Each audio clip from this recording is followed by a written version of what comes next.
but we have a big star on hold. I want to say hi today. Waiting for them to get him back on hold so we can pick him up. Ladies and gentlemen. How do you know if he's on hold? Huh? Ben's got him. Oh, cool. Oh. It's Billy West, everyone. Yes, it is. Billy. Yabo. There he is. Opie and Anthony and Jim Norton, big fans of Billy West. How are you, sir? I know who you guys are. I know everything about you. Is that good or bad? Men. Opie and Anthony. Wow. I made it with a woman. Alert the men. Billy West, the voice of everything. Not everything. You jumped into just about everything. I'm amazed. Didn't you wind up getting like Bugs Bunny's gig? Yeah, I did that for 10 years. Christ. And the Warner Brothers gig. Yeah, the Warner Brothers gig. I did Space Jam, and I did Bugs and Elmer Fudd, and then Ren and Stimpy. Yeah. You, of course, were doing Stimpy, but I guess John Kay was doing Ren. Yeah, and then he gets fired. And then he got fired from his own show. But I was the original guy who was supposed to do both. I was given a tape with what they wanted for both voices. Uh-huh. And I did the original demo, and that's what sold the show over at Nickelodeon. So, I mean, everybody likes to fantasize, that I just flew in there and, grabbed up everything. And it's like, I didn't give a fat frog's ass who did the other voice. I really didn't. Yeah, because the Stimpy voice was great, of course. Hey, Ren, will you button me? Oh, I shall tell you. And then you ended up all over Nickelodeon, and man, the Honey Nuts Cheerio guy. How did you get so much work so fast? I think I kind of had, from being on the radio in Manhattan, I think I had kind of an electronic business card, because everybody on Madison Avenue listens to everybody who's on the radio. Howie. And I was one of those guys. I was in that mindset. Think about it, Mm-hmm. Like when you were starting out, you just wanted to be flavor of the month 12 times a year. Right. You know what I mean? That's how I went in there, like a Terminator. Yeah, I mean, you pretty much changed Howard's show. It took on a whole nother direction. You were a talent on there that brought it up to another level. Well, I was facilitated in different ways. Like they'd get me going on a certain premise, or they'd say, hey, try this tomorrow. And then, of course, Jackie was the $1 million man. I mean, he used to, he'd hand me something that was like worth $1 million in comedy dollars. Yeah. You know what I mean? It was that was like the golden age of Stern's show with Jackie and you there. Some of the stuff. It's like I haven't listened in an awful long time. I'm a big fan of like AM radio. Right. And I listen to the liberal talk shows that are starting to flourish in the face of all that other right-wing crap, Yeah. Yeah, both sides can be pretty entertaining, though, when they really go off. Yeah, but there's this thing that, over the years, everybody was trying to, conjure up, like, what must have happened over there when I left. And I used to read the posts, and I used to go, I don't remember this asshole being in the room when I said these things and did them. Really? And everybody's an expert. Here's what happened. Yeah, there's a lot of... Billy went in there one day, and he's ungrateful, and... Yeah, there was a lot of controversy as to why you left, because you definitely were a shining star on that show. Some of the most memorable things that came out of Howard's show was Billy West, the Marge Schott stuff. Schott thing. I used to listen every morning when I was working, and when I was actually working for a living in construction. And the Marge Schott thing, the fucking Woodstock thing was... probably one of the funniest things that was ever done. Allison Steele doing the voiceover, and Allison Steele, God. And you doing Larry Fine. Well, Larry was the basis for Stimpy's voice. Stimpy. But and no one did Larry fucking old Jewish guy, so we had to patch him up, No one did Larry Fine. It was it was a dead-on Larry Fine. It's like, God damn. I thought it was so sublime. You know what I mean? Yeah. It's like. And then putting him totally out of context into Woodstock was that bit was fantastic. Everything out of context with the Stooges is funny. Yeah. You know what I mean? It's like, hey, Mo, I broke your Pesach dishes. Oh, think nothing of a kid. Why, you imbecile? This is the meat and this is the dairy. Ow, ow, ow. Hey, you missed one. No, I didn't. God damn it. Wait a minute. Is that Yiddish for go take a shit in the ocean? Oh, a wandering Jew, eh? Well, get wandering. You must have just grown up sitting in front of the television forever. But you know what? I was right. My mother thought that they were idiots. Yeah. Stooges. She said, how can you watch those awful men? And look, I thought Mo was a genius, but I didn't know why. And then, believe it or not, he and Albert Einstein had had something in common. I know you won't believe this, but it's true. Mo actually explained E equals MC squared, the theory of relativity. Yeah. When he said, we ain't getting no place fast. And I said, oh, my God, it's true. He has a link to Albert Einstein. Except Mo said it where I could understand it, you know. Did you grow up on that, though, watching a lot of cartoons, Mel Blanc? Oh, sure. I watched it all and wondered how the hell can someone do this? Because he wasn't just a collection of witty little voices. That guy was the best damn actor.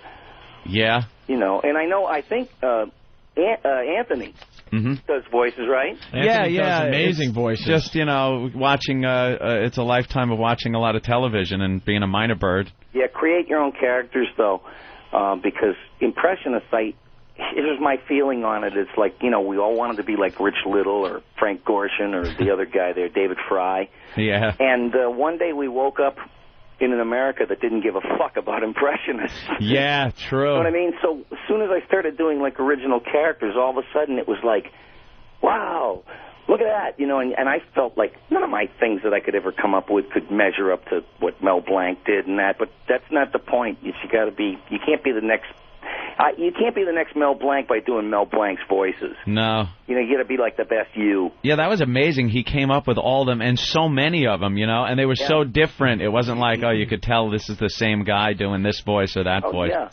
Well, he inspired me to try to be as diverse as possible, like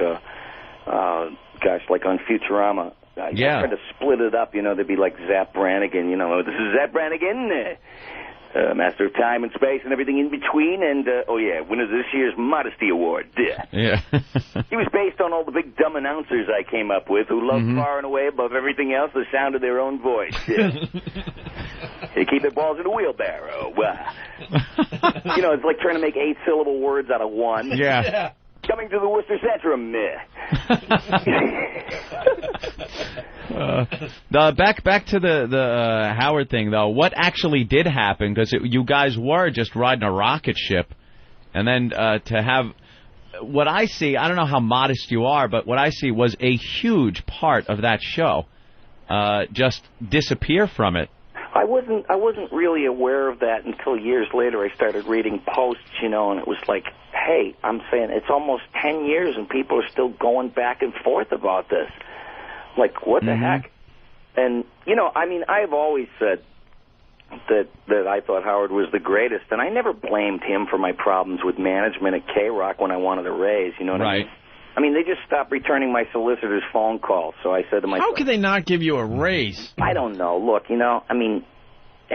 this business is filled with guys that are doing radio that just stink, and then they don't get it. Every once in a while, there's a talent that comes along like a Billy West. You gotta take care of them. Well, they used to have these guys propped up there like Scott and Todd and this Franny and Zooey and Ricky and Zicky and and I say these guys got that certain nothing, don't they? No shit. And I'm going, how good do you have to frickin' be, to get the money? And it's like, no, not everybody wants to live in a sewer. Right. I'm not calling New York a sewer, but you got to have money to live there and stay away from the sewer.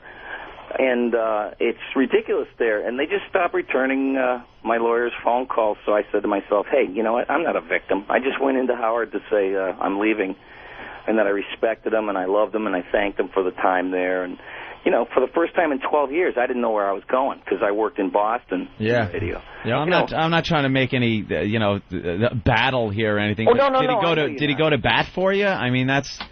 See, I have no idea. But I never expected anything from anybody. I just said... Yeah, I know you don't expect anything, but... Jesus not Christ. getting back to me was a clear sign that said, well, you're not that valuable.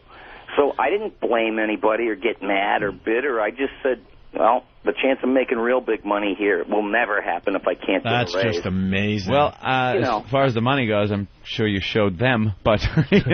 You know what it is? I'm, like, the nicest guy. I'm the most, like, I don't know, what do you call it, sort of reticent guy when it comes to asking for money. Mm-hmm.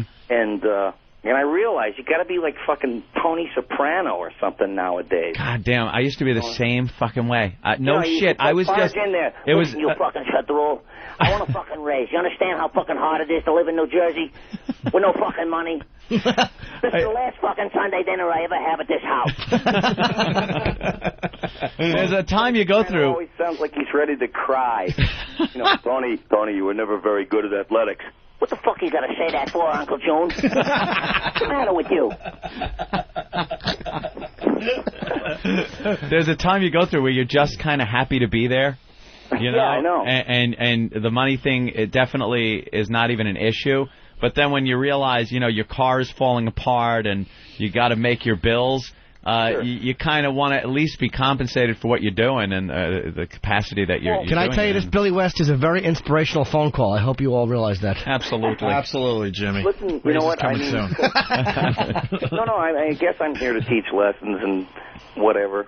Yeah. For aspiring radio people is, just like eat the shit sandwich for a while, but don't leave that as your precedent, You're not going to say it, but it's pretty obvious that someone's ego got in the way, and it's too bad because... I really don't know. Because you were doing some great things, and we're in radio. Like, if someone like you came along, holy shit, we'd make sure you were taken care of. You kidding me? Oh, there were guys, sidekicks, that just did so much better than I did. But I didn't think of myself as a sidekick. I just thought of myself as a utility infielder. but I was good at it. Right. And this weird soap opera kicked off about 2 months ago when some shitfuck took a quote of mine off my website and injected his own editorial. What was that quote? What was the quote? I was bitter about Stern, and then he lobbed it into the New York Post as if he had talked to me. And he put that I was bitter in there, and it went to Richard Johnson. And because of one scavenger, I wound up looking like a bag of dumb remarks. Yeah, that same asshole has printed a lot of bullshit. But, I mean, how can you get away with that, like taking something that you read somewhere and saying that they told it to you and that you sounded this or that? You're talking about Chauncey Hayden? Yeah. Who just makes shit up? Yeah. I'm a decent guy. I gave everything my all and make millions of people happy for over a decade, and still, no matter what the fuck you do, there'll always be like 13 and a half people who hate you for some reason. Right, Billy, like I said, that was the golden age of that show, and... that was the you can't miss a day because you guys... had something there, and it was amazing. I listened to the old tapes, and I'm like going, oh, my God. I don't even remember saying that. All I knew is that I'd come out of there just kind of like questioning myself, like, what the fuck did you just say? Sometimes you listen to... Most people got it. People are smart. They got it. Yeah. Would you ever go back to radio? No, I think for guys like you, you're probably an anomaly. You probably get a lot of money because you hung in there and you made it. Yeah, we're one of the lucky shows. They're not going to bring a lot of radio shows to satellite, so we're lucky. We know not high profile anyway. Besides, Howard. I mean, I want a show. You want a show? That's right. We got Saturday night here for you. Oh yeah, 12 midnight. We should talk. Yeah, we could give you some time, no problem. I'd have a fun time, The great thing is, you disappeared off of Howard's show, but then you just popped up everywhere doing voiceover work. Well, actually, I guess in this weird Zen way, I have them to thank for just, refusing to pay you up the ante because, I went to nothing. I left and went to nothing. That's against all what your uncles told you. Right. Hey, we stupid. Have something to back it up before you leave, you asshole. Gotta make sure you got something lined up. Yep. And then I have that work ethic because it was installed in me, because the immigrant mentality. Yeah. You had a chance to work 18 hours a day and you didn't do it? What the fuck is wrong with you? Yeah, and then all of a sudden you start hearing the Honey Nut Cheerio bee, and I'm like, I think that's Billy West. Oh, yeah. And then it just... Cheerios, it's irresistible. It's just, there you go. I'm a recycler. I believe in recycling, because I'm big on that with garbage and stuff. Yeah. But I used that voice on that show, Doug. Right. That was Nickelodeon Doug, and Doug was a painfully shy 11-and-a-half-year-old, And this is my dog, Pork Chop. And the cash rolls in. Microphone loser. Hey, this is Roger Klotz, and I'm telling you I'm the coolest guy on radio, and I got control of your radio tube. What do you think about that? The same voice. And the cash rolls in.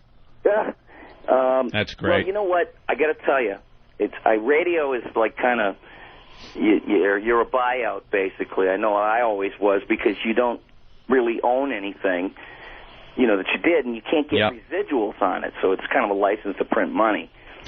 And I think I was one of these guys that just said, wow, residuals is what keeps people alive out here. Yep.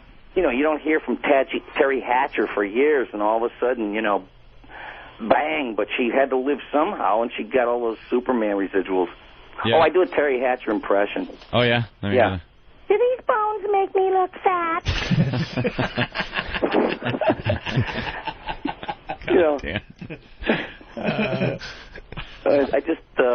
I don't know. I love the residual thing, and I explained it to my mom's boyfriend. He's an ex-firefighter, retired firefighter in Boston. And one day I came over there, and he's I want to know about show business. He wants to know about everything about show business. He thinks I'm like the president of show business. Show business, yeah. I'm as close as anybody will ever get in that block. But he would say, I got to ask you, Bill, what do you think is the best part of your job? Is it the people you work with? Is it the hours? What is the best part of your job? And I said, well, Walter, imagine you got on your robe and your slippers and you got on the mailbox and, in it there's a check for a fire you fought in 1973. Yeah. And he just looks at me and goes, gotcha. I said, it's still out. It's still out. It didn't come back. You did a really good job. You should be getting residuals for it. That's a great way to put it. Do you get really, really small paychecks in there as well, like for like $2.50, some dumb little obscure thing you did? Yeah, it's not like savings bonds, The more time goes on, the less they, are valued. And like the residuals just kind of wear down to nothing. But that's okay because, I get a work ethic. I go out every single day, and if I'm not doing a gig, I'll be auditioning because if you want to work, you got to audition. What's the latest thing you've done or that is coming out? I recorded a pilot for television for George of the Jungle. Mm-hmm. Kind of a different take on it, and I've done a million pilots. See, they don't make cartoon shows anymore. They just make a whole mess of pilots, and if one of them or two of them has emotional resonance, then they'll make a show out of it. Really? Yeah, this is the whole part of this trying to ensure success thing that they don't have quite down out here in Stupidwood. And, so you're also, Futurama, is that still going? Yes, every place in the world, if you don't mind me telling you. I got all this cool meat hanging off my face. Young lady, get me a sandwich from the dumpster and leave the maggots on it. And I did Professor Farnsworth. Yeah. Oh, good news, everyone. Bad news. That show was fantastic, one more in there, man. but I can't remember. That was my favorite show. Hysterical. Yeah. You gotta do Bugs before you leave, man. Well, let's see. What did I get from Warner Brothers for doing that picture? Oh, I got $1 million. And I got it out of them 1 carat at a time, Doc. That must have been something, though. All of a sudden, you're the voice of Bugs Bunny and the Warner Brothers characters. When every idiot that walked down the hallway pops their head in the door while you're doing it and go, he's too much of a wise guy. And then another person will swing by 20 minutes later and pop their head in the door and he goes, he's too Jewish. Oh, shit. And then another idiot would come in and go, where's the tough guy? Yeah, that's got to be rough because everybody is so familiar with that voice. But, we're in radio. We came from radio, and our world was a sonic world more than visual. Yeah. Theater of the mind. These people don't think like that. They just have their own little perception of which ones they saw. Bugs had 1 million incarnations depending on the director. Right. Which is, they're putting that out, too, Warner Brother Home Video. Oh, really? Triple threat of classic animation. Yeah, it's the Looney Tunes Golden Collection, and I did some commentary on it, and it's got like all the best stuff on it and beautiful, pristine. You know, because it's so funny. We think that the Warner Brothers cartoons are playing constantly like when we were kids. Yeah. But they're not. And I think there's a whole mess of kids that are like 6 and up now that don't really know who they are. Yeah, not a clue.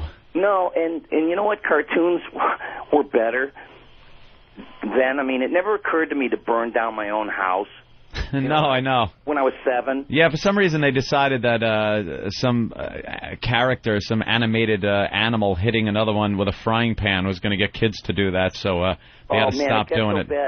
It got so bad in the 70s that there was this woman, Peggy Cher, in Action for Children's Television, and she had scenes deleted from Josie and the Pussycat because one of the girls threw her cat in a bowl of spaghetti. And it was deemed very aggressive and very needless, so they cut out the scene because they thought kids would throw their cat in a bowl of spaghetti. I remember watching edited Wabbit Season, Duck Season, where they wouldn't show Elmer shooting Daffy in the face with the gun. Wow. They cut to some freeze frame of Bugs looking out of his hole, and then would cut back to Daffy with his bill on his head.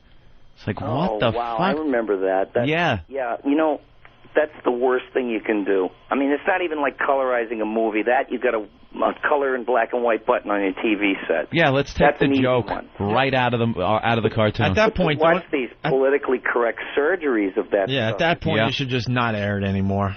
Well, yeah, if you're gonna butcher like that, don't air it. You know what it is? Research and focus groups and all that other crap doesn't work.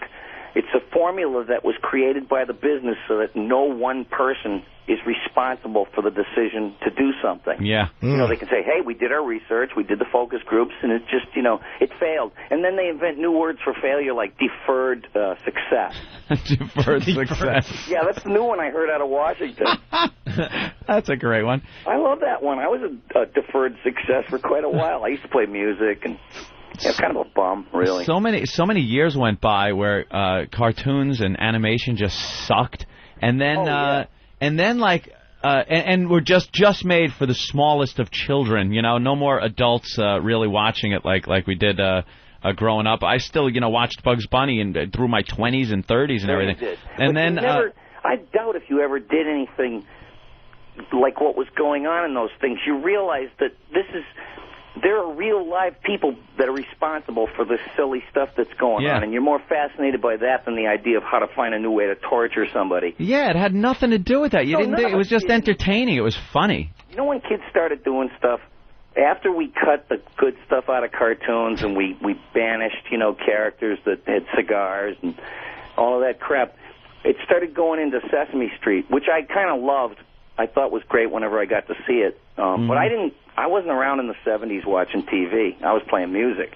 Yeah. So, goddamn hippie. As soon as they started showing this Rainbow Bright and My Little Pony, it was all that crap, and Hammerman and all that other shit. Yeah. You know what happened? It's like that generation wound up to do drive-by shootings. Yeah. And killing their own kids. I mean, this phenomena swept the country. I'm going, yeah, because you got to get your rocks off on something that's just out of your mind crazy on television. Because then out of nowhere came, like, Beavis and Butthead and Ren and Stimpy, and all of a sudden adults could watch cartoons again and laugh their asses off. Well, you know what I liked so much about that time is that Ren and Stimpy in no way felt like The Simpsons or looked like it, and Beavis and Butthead in no way took any dynamic from Ren and Stimpy or The Simpsons. No, and it was beautiful standalone cartoons. It had a 50s look to it almost. Yeah, kind of beatniky. Yeah, Ren and Stimpy. Well, I remember beatniks because I'm 54 years old. And it just had a great look and feel to it, and the shock value out of a cartoon was every episode was amazing like that. It was a lot of fun to watch. Yeah, there's more stuff coming, but I think computer is going to be the place to go, and I think... Well, satellite radio is like the Wild West, ain't it, for you guys? Oh, absolutely. Every day we're trying to figure this thing out. There's no law here. That's right. Yeah. You know what it is? You guys, I know you bounced around and you did the drill and everything, but there's, I talk to a lot of these young disc jockeys, that are like, their voices crack when they're talking. Yeah. This is Booger with you. And I talked to these guys and said, we did everything because of you. And I'm going, wow, you know, this is weird. Like, Private Parts was a training film for these guys. Yeah. You know what I mean? And, yeah. And it's like, you know, I always thought of Howard as like the first guy that ever went to Acapulco. You know, the first guy to ever go to Acapulco didn't have a good time. You know what I mean? He was like, you know, the bugs and the cracking the bushes open with a machete and, you know, getting bit by snakes and stuff. And then 200 years later, there's a bunch of these young guys sitting on a beach in a lounge chair going, hi, I'm Booger. You know. It's like I invented Acapulco, all Robin. the walls were broken down until now, which is this new frontier, which I'm totally fascinated by. I think it's great. Yeah, it's a blast. Here's a question, because I can't do any impressions at all. Of all the like ones you do, like what's the one that's like the one that you're like, fucking, I'm glad I can do that one, like the most obscure or like hardest one? It depends on, you could take any voice and put it in the most absurd situation, and I don't mean like the 80s stand-up comedy routine, like, you know, Jack Nicholson's dog. And it might sound something like this. You know, or, you know, that kind of stuff. I mean, I liked when you took somebody and put them in, it's like, the comedians, the old comedians used to hate the young comedians because they claimed these guys needed to work blue to be funny. Mm-hmm. Meanwhile, those old guys were the dirtiest bastards in the world if you ever hear outtakes and roasts and stuff. You know, and I used to say, man, it would be just so funny. I'd give anything to go back and see, like, George Dice Burns. You know? So I'm standing in the bank line with my tongue up this chick's ass. What else is there to do? Oh, George. Never mind, Gracie. Or, you know, I come from the old days. I loved Bob Hope. Yeah. Hey, hi. Hey, this is Bob Big Up from Heaven Hope. Hey, how about that death? Hey, this is Bob. Who? You know, they say that death is just a new beginning. And hey, it might be a new beginning, but I still look like the old ending. I still carry my medic alert bracelet in case I fall down a flight of clouds. Hey, how about that glaucoma? You want some cream in your coffee? Squeeze it right in there, yeah. Keep the motor running, boys. These jokes are gutterballing. Hey, speaking of radio, a lot of people are calling in saying you do a great Grease Man. Oh, well, yeah. You know, he was one of those guys that kind of had that voice that Zapp Brannigan wound up doing. And the thing is I knew Phil Hartman before he died. He was really cool. When I was still in New York and I was up to nothing, you know, I just left radio, and I get this phone call. My wife got the call, and I'm on my way home out of the belly of the beast, and I hear the gates clang shut behind me. And my wife calls me and says, you won't believe who I was talking to for like an hour. I said, who? She said, Phil Hartman. He went on and on about how much he liked your stuff and how much he loved, you know. And I said, hey, honey, you know, I know so many people that are capable of pulling an elaborate joke like that. And then I got the phone number. I called him back, and it was him. Wow. And he says, you know, when are you going to come out to Hollywood, you know? Yeah. So I'm like, geez, I don't know. I really don't. I had nothing planned, to tell you the truth. But he was the nicest guy, the most generous guy as an actor and, you know, as a person who would, like, talk to you. And, you know, you didn't get that weird vibe from him. It's so odd to have, because that's all I've heard about him are good things. You never heard, God, that guy was a prick. And to have him have to fucking go out like that was awful. Oh, I know. And the thing was, Philip J. Fry on Futurama was named after Phil Hartman. Really? Yeah, and Zapp Brannigan was going to be done by Phil Hartman. So when people hear that, they go, oh, that's Billy doing Phil Hartman. But you know what? We talked about all that stuff before Futurama. And we both had that love of the big, dumb announcers, you know? Yeah. 25, 30, 35 years ago. Yeah, he used to do that. You know, now kids hear those voices, and they assume they're being lied to. You know? Hey, everybody. One of the best SNL bits he was ever in was the one where he played the doctor back in the 50s. They were all smoking cigarettes. Oh, yeah. And tells the woman, you have lung fever. Yeah, smoke these. You have lung fever. Oh, my God. Lung disease, that reminded me of the avian flu pandemic, you know, which I don't believe. No, it's not. It's a crock, you know. Like 60-something people come along and turn your lungs into chip dip. I doubt it. I doubt it, you know. Yeah, 60-some-odd people have died worldwide, and we're supposed to start panicking now. Yeah, really, it hasn't killed anybody in Europe. Yeah. And, the terror helicopters are flying around all night here in L.A. And terror! There's a lot of terror. There's just nothing but terror. And I believe in an America where a man can come home after a hard day's work and be able to put food on his family. And Rumsfeld's just as much of a dummy. He's like, things are more like they are now than they've ever been before. What?